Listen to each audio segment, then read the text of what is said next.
शाही पाठशाला YouTube channel पर आप सभी का बहुत बहुत स्वागत है। बीपीएससी मुख्य परीक्षा के मद्देनजर हम लोग स्टैटिक्स के प्रीवियस ईयर क्वेश्चन को प्रैक्टिस कर रहे हैं। इसी कड़ी में आज हम लोग 60 से 62वें बीपीएससी मुख्य परीक्षा के क्वेश्चन नंबर 15 पर जो है पढ़ाई करेंगे, 15 पर चर्चा करेंगे।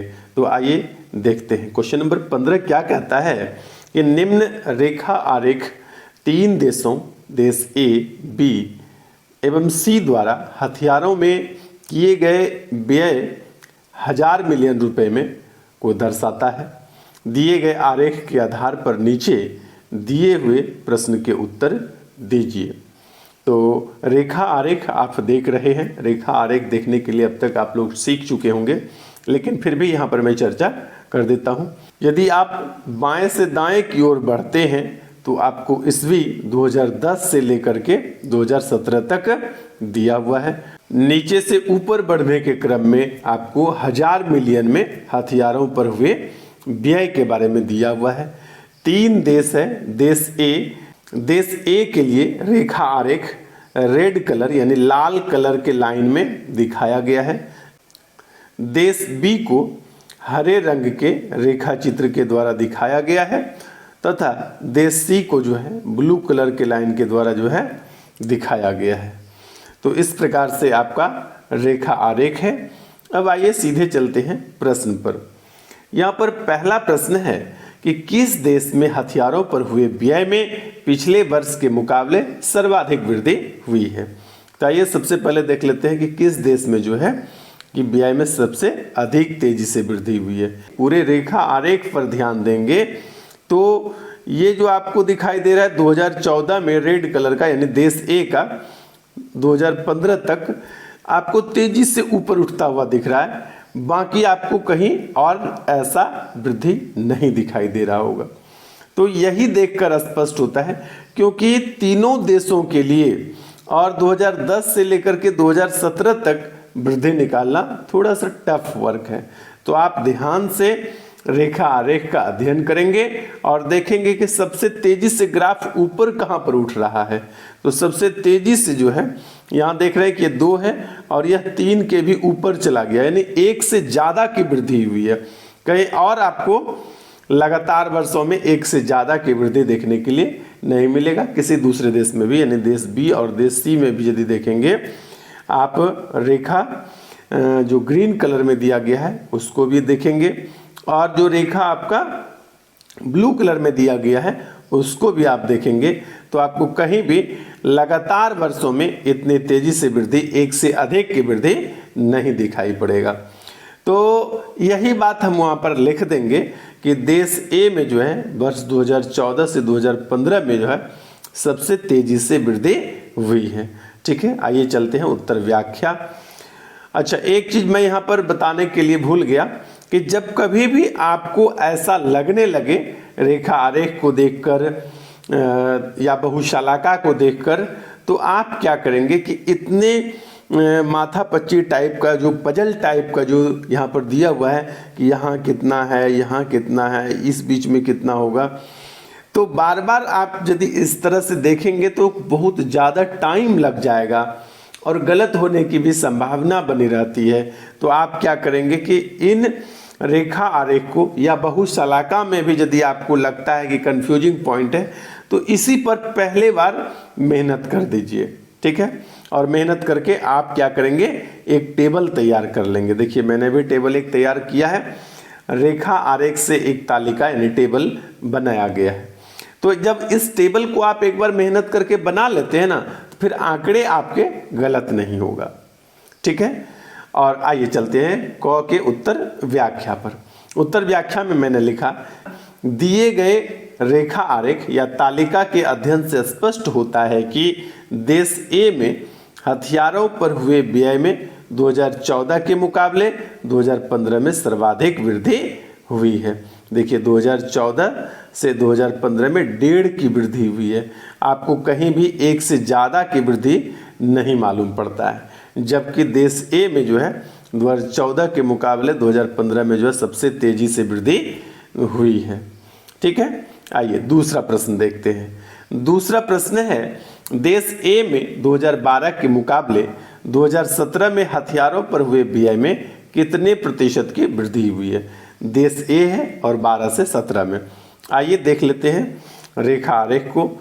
2012 से 2017 में देखना है देश ए, यानी रेड कलर के लाइन को देखना है आपको।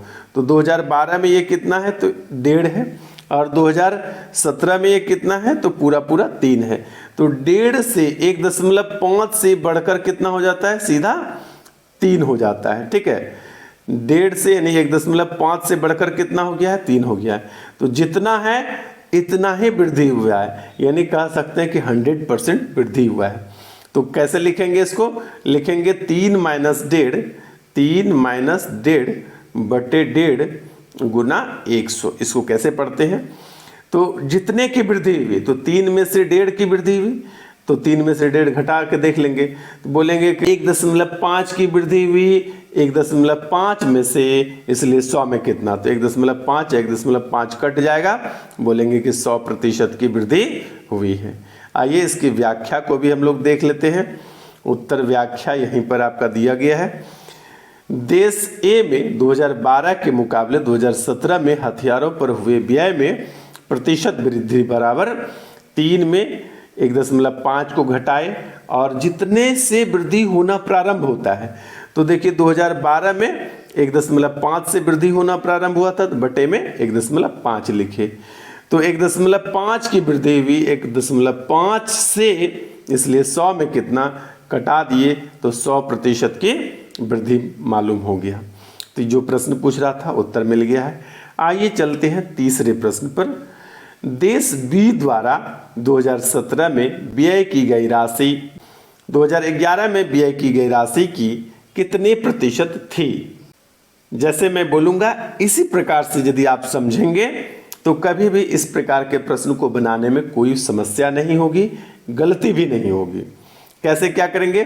तो यहाँ पर लिखा हुआ है 2011 में व्यय की राशि की कितने प्रतिशत, तो जिसके साथ कितने लगे ना, तो आप कहिएगा कि 2011 में व्यय की गई राशि का x%, यानी जितना 2011 में व्यय की गई राशि होगा, ठीक है, उतना गुना x% कर देंगे और बराबर में लिख देंगे 2017 में व्यय की गई राशि।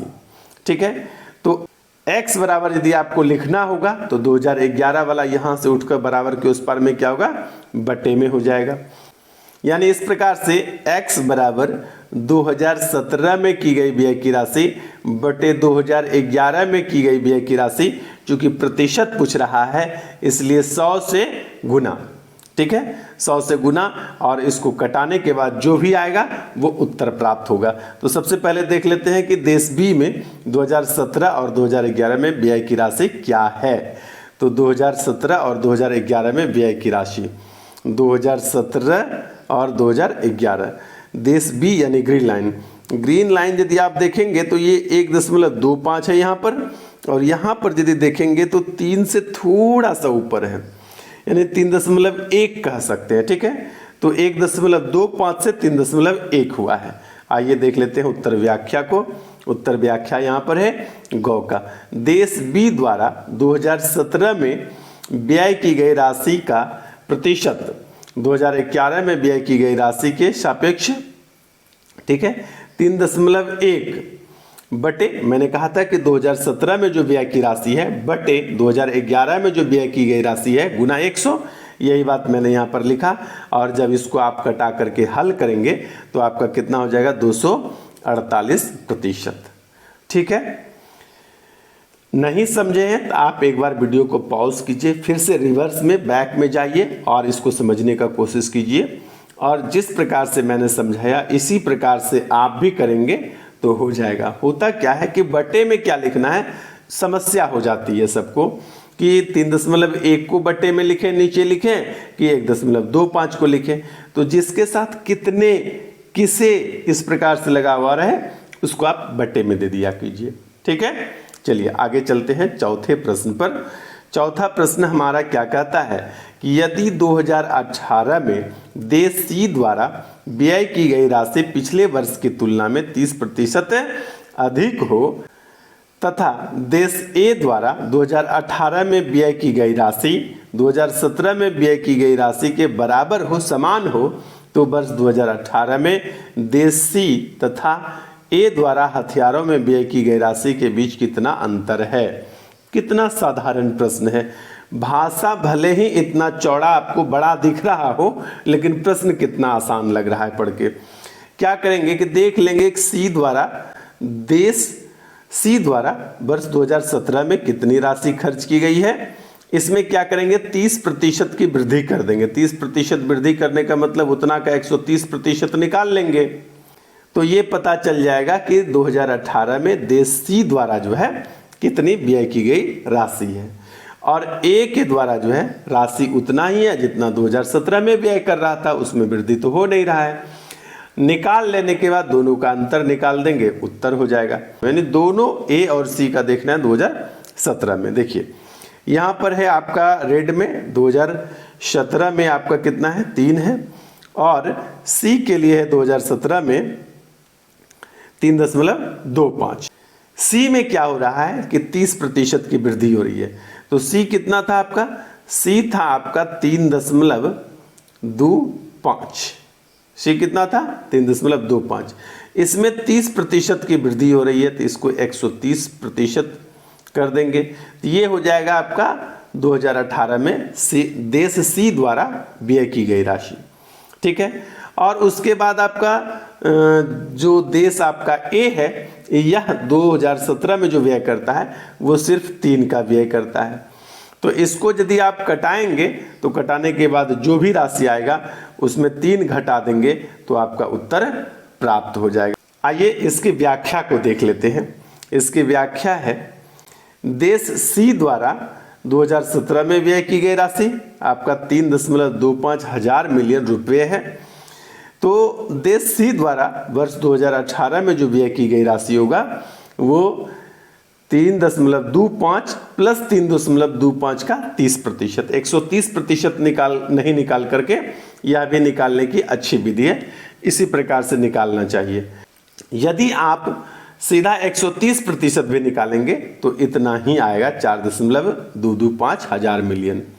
आप किसी भी प्रकार से निकालेंगे तो दोनों में आपका इतना ही आएगा, तो अपना जो भी आसान लगे उस विधि से निकाल सकते हैं। ये प्राथमिक विधि है और इसी तरह से निकालिए तो ज़्यादा अच्छा है।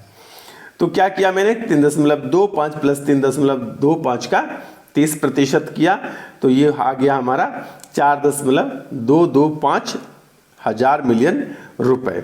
उसके बाद क्या है कि देश ए के द्वारा जो है 2017 में व्यय की गई राशि बराबर है 2018 में व्यय की गई राशि के, और ये राशि आपका कितना था 3,000 मिलियन रुपए। ठीक है, इसलिए वर्ष 2018 में देश सी तथा देश ए द्वारा हथियारों के व्यय की राशि के बीच अंतर जो है 4.225 में 3 घटा दिए तो 1.225 हजार मिलियन रुपए प्राप्त हो गया। तो इस प्रकार से चौथे प्रश्न का भी उत्तर हम लोग बना लिए हैं। आइए चलते हैं 5वें प्रश्न पर। 5वां प्रश्न हमारा है, देश ए एवं बी द्वारा वर्ष 2015 में हथियारों पर हुए व्यय में कितने प्रतिशत की वृद्धि की जाए कि 2015 में ए, बी तथा सी का हथियारों पर होने वाला व्यय जो है बराबर हो जाए। यहाँ पर क्या करेंगे कि देश ए एवं बी द्वारा 2015 में हथियारों पर हुए व्यय कितना है ये देख लेंगे। उसके बाद 2015 में ए, बी तथा सी द्वारा जो है हथियारों पर होने वाला व्यय कितना है वो देख लेंगे, और दोनों का डिफरेंस निकाल करके देख लेंगे कि कितना वृद्धि करना पड़ेगा। तो जितना वृद्धि करना पड़ेगा देख लेंगे और उसका प्रतिशत निकाल लेंगे।